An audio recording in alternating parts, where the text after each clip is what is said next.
Όλοι ονειρευόμαστε κάθε βράδυ, ακόμα κι αν δεν το θυμόμαστε. Τα όνειρα είναι δημιουργήματα του εγκεφάλου μας κατά τη διάρκεια του ύπνου REM.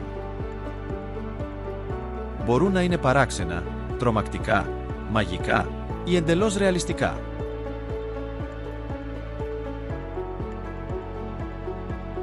Lucid Dream σημαίνει ότι συνειδητοποιείς πως ονειρεύεσαι ενώ βρίσκεσαι μέσα στο όνειρο.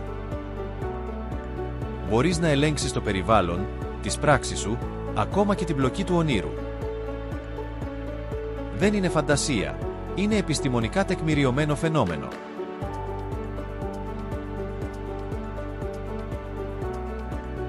Κοίτα τα χέρια σου. Στα όνειρα συχνά φαίνονται παραμορφωμένα. Διάβασε κάτι 2 φορές. Στο όνειρο το κείμενο αλλάζει ή είναι ασαφές. Πίεσε το δάχτυλό σου στην παλάμη σου. Στο όνειρο μπορεί να περάσει μέσα.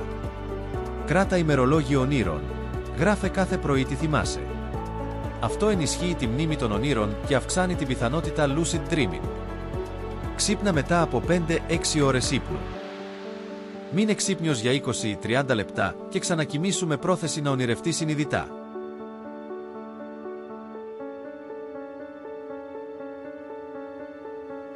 Να πετάξεις, να ταξιδέψεις, να μιλήσεις με διασημότητες ή αγαπημένα πρόσωπα. Να δημιουργήσεις φανταστικά τοπία ή να επισκεφθείς μέρη που δεν υπάρχουν.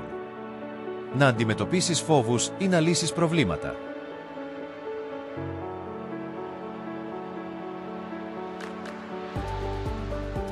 Ναι, είναι ασφαλές για τους περισσότερους ανθρώπους. Δεν υποκαθιστά τον φυσιολογικό ύπνο, αλλά μπορεί να επηρεάσει την ποιότητα αν γίνεται υπερβολικά. Αν έχεις διαταραχές ύπνου ή ψυχικής υγείας, καλό είναι να συμβουλευτείς ειδικό.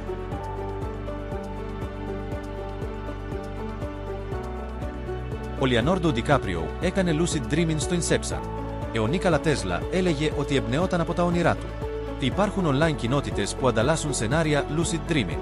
Το 55% των ανθρώπων έχουν βιώσει τουλάχιστον ένα lucid dream στη ζωή τους. Το μυαλό σου είναι πιο ισχυρό από όσο νομίζεις. Τα όνειρα δεν είναι απλώς εικόνες, είναι πύλες προς τη δημιουργικότητα και την αυτογνωσία. Το ήξερες αυτό?